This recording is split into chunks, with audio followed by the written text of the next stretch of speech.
video is on how to use your Premier air conditioner with the Freedom Package RV to make sure your van stays cool or cold.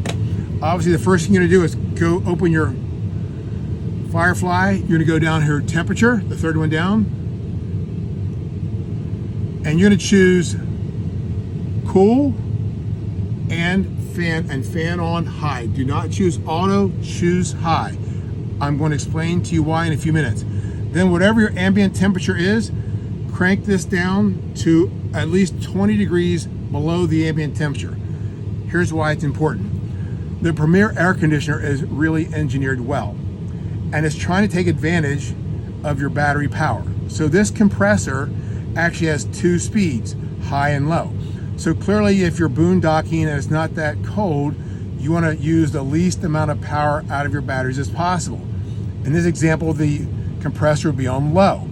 Well, since I'm driving down the road, I'm going to turn this on every time I go somewhere in the summer. I'm going to try to keep the back of the RV as cold as I can. While I'm driving, I want to turn this on cool, high, and drop the temperature below 20 degrees.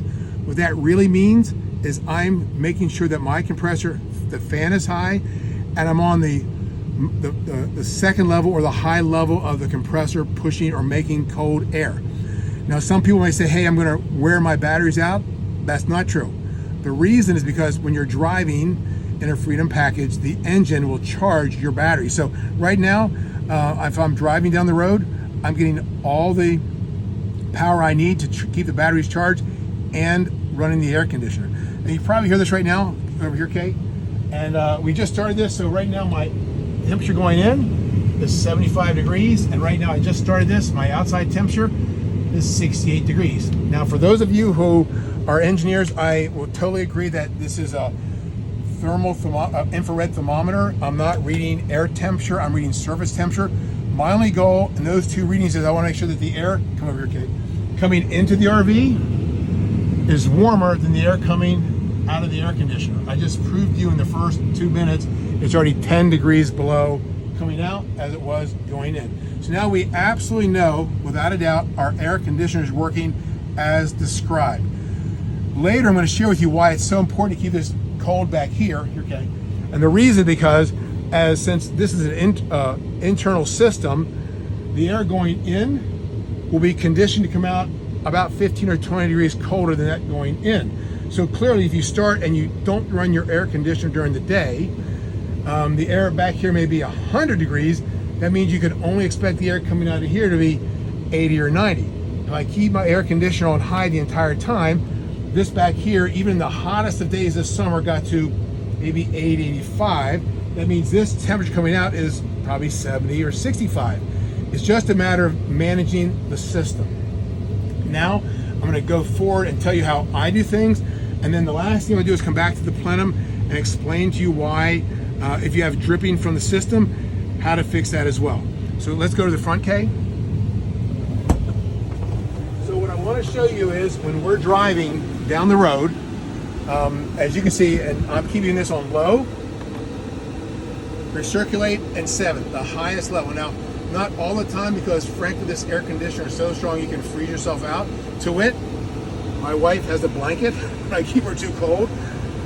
Bottom line is, at least in the last hour before you're about to stop for the night, you're boondocking, you're in a Flying J, truck stop, whatever, you want to do that as much as you can. And then up here, you want to not use the side vents. You want to cut these side vents off and push all the air as hard as you can back this way, back to the back of the coach. The reason that's important is because this air conditioner is so strong, it's going to help cool the air in the back of the RV, and that air going back there is going to be sucked into the air conditioner. It's already cooled, and then the Premier air conditioner will make it even cooler. Now I'm going to walk outside and kind of give you my tricks of the trade. I don't really think I'm a pro at this, but here are my tricks of the trade on how we do it. I'm going to explain it to you as well. Let's go outside real fast.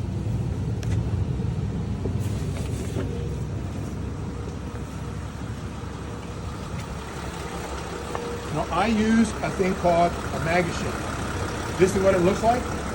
A couple things are important. Number one, it's very easy to install. They're just magnets, 3 magnets, and it stays on tight. Now, okay, can you zoom on here? Here's the brand name. Can you zoom here real fast? If you want to look at one, here's what it looks like. That's the brand name. They make them for the Mercedes and the Ford and everything else. What's important is you can't see this, but this is louvered. And so the goal of this particular shade is to not let the hot, radiant heat from the sun get into the RV. And I didn't look at the Maga Shade reviews, but I think this cuts it down about 90%. So let me go into the RV right now.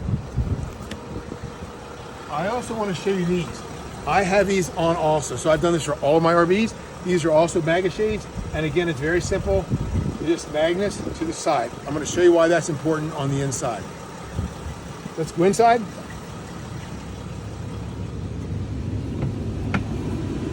Now let's say I'm boondocking. So at this point, all day long, I've run my Premier air conditioner. It's on. Secondly, I've now run for the last hour this on low, high fan, and recirculate, trying to get as much cold air as I can to the back of the RV. Let's say I've stopped. Now, even though I've got my Maga Shade on, and by the way, people have asked, can you see out or not? Yes, you can see out. You just can't see in, of course, unless it's night. But during the day, you can see out and they can't see in. The next piece of this, in terms of heat, is since we know this is going to capture about 90% of the heat, when we are in a vehicle, even my big Class 8 Dutch Star got hot inside from the outside heat. There is radiant heat on the metal. We do this. So, okay, if you can show this. So remember outside we had the Maga Shades on the outside. We'll drop these windows somewhere. And the key is just like your car in the summer. The idea is with heat that comes in, instead of making it to the back of the RV, heat rises and it goes out and goes the whole way out. I know it sounds silly. It's a old box tail, I don't know what it is, but I promise you it works. Let's go to the back, Kay. Last thing I want to show you is this. So on a previous video, I showed you, we purchased these Maga Shades. Press this.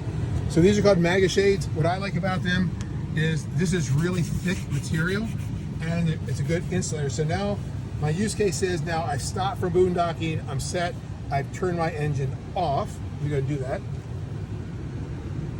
Now, we know that the Maga Shade on the front windshield is only going to keep out the temperature, about 90% of the temperature. So what we'll do is drop this roll of shade, our favorite piece, by the way, I think, of the whole vehicle.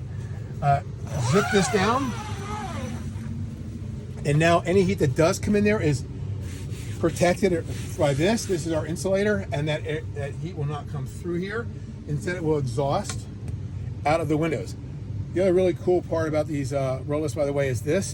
They build them so you can have your chairs out.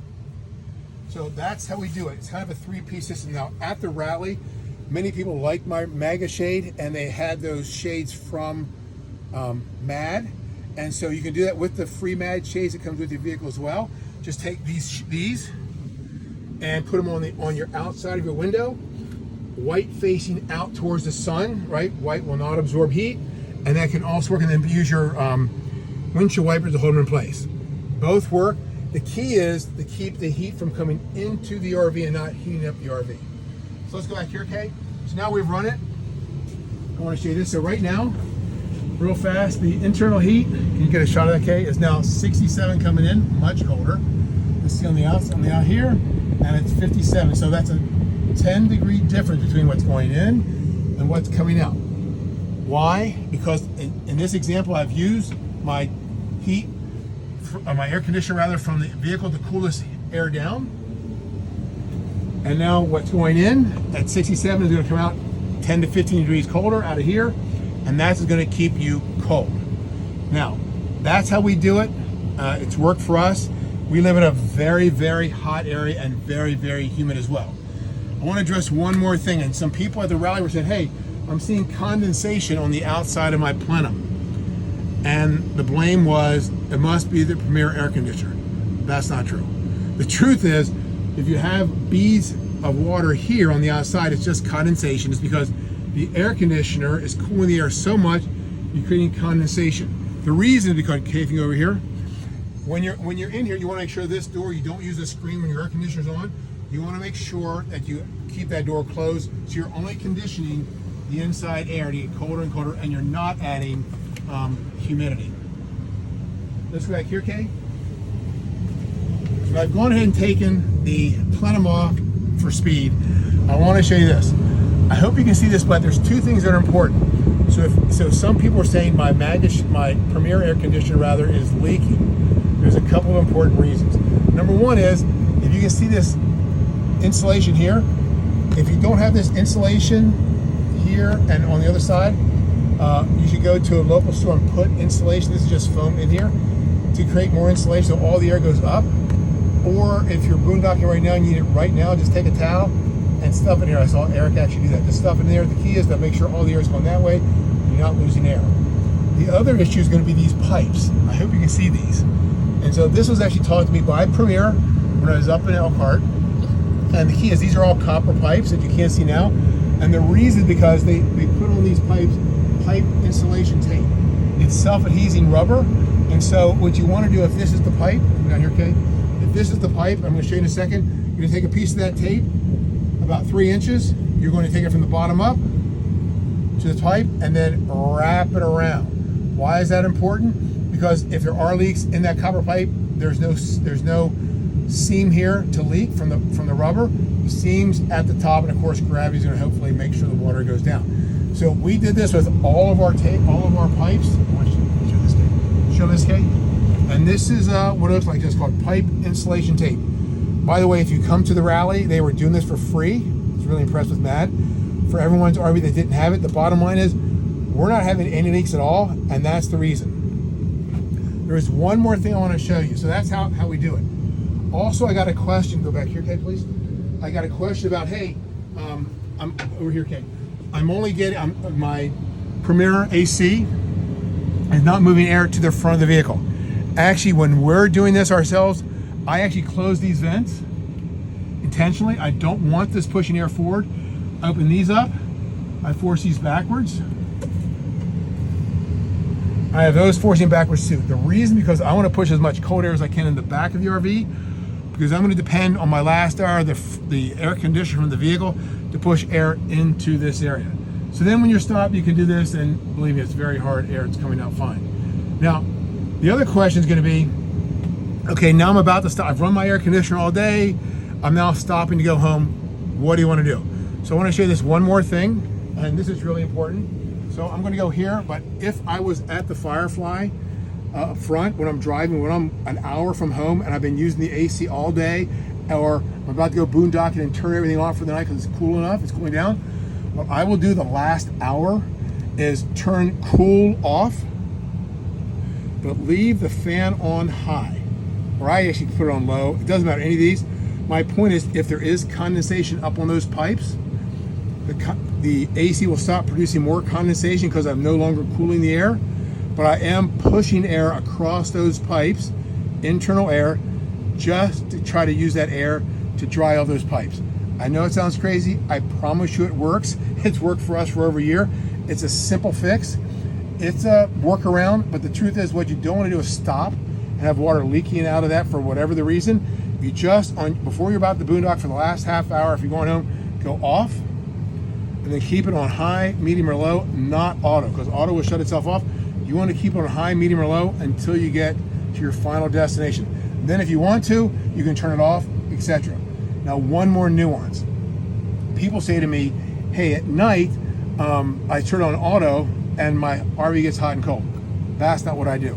So at night, when of course there's no radiant heat, so you don't have ambient heat, so the vehicle's not heating up more, and you've been there for a couple hours because you're boondocking, about to go to sleep, it's now 9 o'clock. If you run this down to 56 degrees, this temperature is going to be about 75, 76 in the hottest of times. And everyone, I live on a very, very hot area. So what I do then is move this up to about 72. I do not put it on auto, I put it on low. Here's why. All night long, what I really want is air flowing on top of us. It's just like a fan, so keep the fan on low, and that way you always have air on top of you. You can probably heard it just slow down. But then I actually do keep this on cool, but I set this for 72. Why is that important? Because if I'm at 74 here and I set this for 72, the compressor will go from high to low, and so you're using less battery power. But then when it does get to 72, which it will, the compressor will turn off, which is using most of the air, and your fan will stay on.